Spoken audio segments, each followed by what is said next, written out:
melanjutkan VT sebelumnya yang mengulas mengenai kerugian negara yang tidak bisa, dari pandangan saya tidak bisa dihitung dari deviasi harga pasar pada saat audit dan pada saat pembayaran kontrak.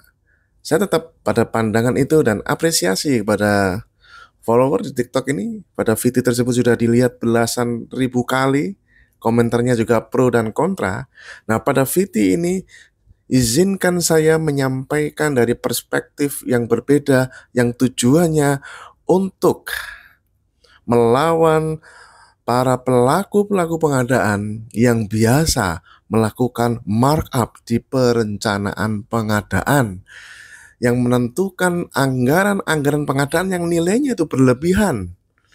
Nah, supaya VT sebelumnya tidak dimanfaatkan orang-orang yang memang niatnya untuk markup. Dan bagi saya, markup itu adalah di perencanaan pengadaan. Tidak ada markup di pemilihan penyedia, tidak ada markup di pengelolaan kontrak, tidak ada markup di serah terima gitu. Karena proses pemilihan penyedia, proses pengelolaan kontrak adalah respon dari prosedur-prosedur sebelumnya, apalagi kalau di kontrak, ya. Seperti disampaikan di VT sebelumnya bahwa kontrak pengadaan barang jasa apapun itu, apalagi dari pemerintah, ya, itu adalah respon dari proses yang sudah dijalankan sebelumnya, entah itu e-purchasing dengan negosiasi, e-purchasing dengan mini kompetisi, tender, seleksi, pengadaan langsung, yang memang terbagi dari dua karakteristik. Ada yang karakteristiknya choice and negotiation, memilih toko lalu dinego, dan karakteristiknya dikompetisikan. Nah, selalu ada dua ini. Dan hasilnya ya mau tak mau diikat. Ya, mana ada PPK berkontrak terus harganya sakar PDW, saya nggak mau pakai harga itu saya mau harganya yang ini gitu. Nggak bisa ya, ketika itu sudah proses sebelumnya sudah berjalan harganya sebuah angka, ya itu maka dikontrak dengan itu. Maka tidak ada istilah markup di tahap pengelolaan kontrak, di tahap pemilihan penyedia. Markupnya itu ya di tahap perencanaan pengadaan yang suka memang harus diakui ya. Kelakuan ini sudah makanya sudah puluhan tahun itu ya, menganggarkan yang berlebih-lebihan ya. Contohnya banyak sekali kami melihat laptop misalkan ya, laptop untuk administrasi, laptop untuk uh, konten ya, hal-hal teknis yang berat gitu. Anggarannya 30 juta. Ya bisa-bisa ada, memang ada gitu. Sayang volumenya gitu ya, sayang volumenya. Nah, rekan-rekan semuanya, pada VT ini pertama tujuannya adalah menekankan bahwa pandangan saya sebagai eh, pemegang kompetensi perencanaan pengelolaan kontrak level 4 tetap seperti itu.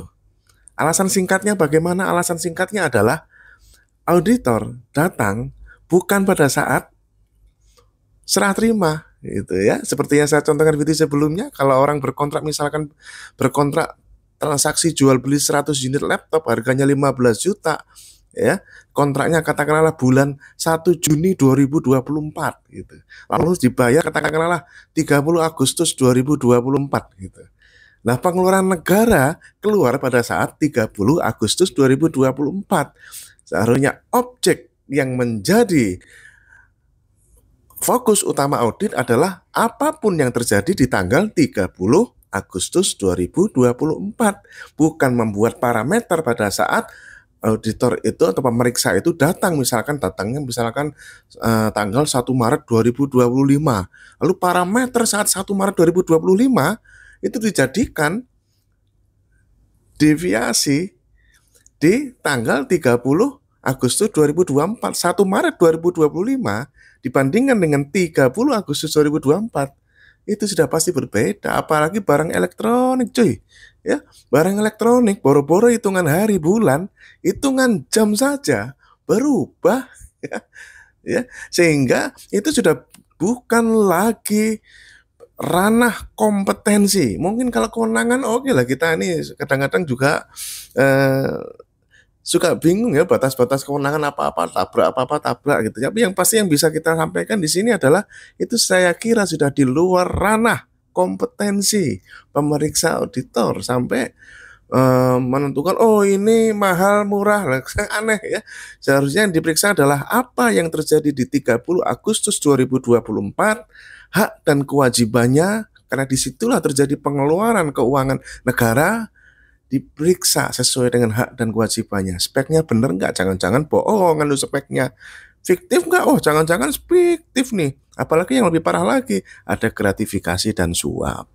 Ya, itu tetap pandangan saya tetap seperti itu. Ya, karena memang garis waktunya sudah berbeda. Itu baru saya ngomong dari aspek waktu loh. Itu baru belum ngomong dari aspek-aspek yang lain. Tapi aspek waktu saja itu sudah memberikan justifikasi yang kuat bahwa kerugian negara itu ya nggak bisa dari deviasi harga pasar pada saat audit bandingkan dengan kondisi pada saat serah terima, karena keuangan negara pada setiap kontrak keluar saat serah terima. Keuangan negara keluar saat serah terima, bukan keluar saat pemeriksa itu datang, ya seperti itu. Nah sekarang kita ke tujuan utama dari VT ini, yaitu jangan coba-coba memarkup di perencanaan pengadaan.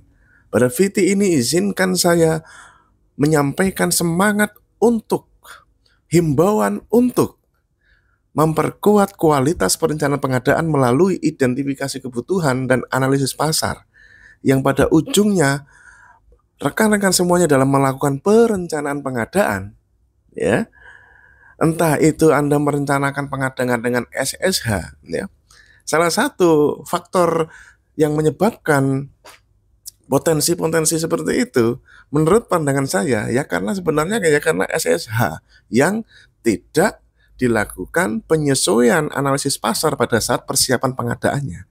Pada saat perencanaan pengadaan,